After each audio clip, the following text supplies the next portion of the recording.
داداش از بقالی چیزی نمیخوای برات بگیرم؟ ها؟ از بقالی چیزی نمیخوای برات بگیرم؟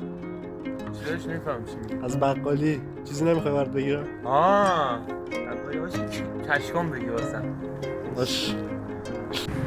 آره حاجی داشتم بعد تعریف میکردم سگه افتاده بود دنبالم. چی؟ سگه افتاده بود دنبالم. ها؟ یه سگه افتاده بود دنبالم حاجی. سگ. آره ایول. داداش هوا رو دیدی چقدر آلوده شده؟ موتورم چنده؟ داداش هوا دیدی چقدر آلوده شده؟ آره حاجی الان فلابش خیلی گرون شده. یعنی ببین مثلا اگه بخوای یه فلابش بگیری راحت 2 تومن عرضه کنی. من دارم هوا رو میگم. هوا دیدی چقدر آلوده است؟ آها بابا فلابشو میگی. حاجی فلابش الان 2 تومن راحت رو داداش شاخشه. من مطمئنم آره داداش همین.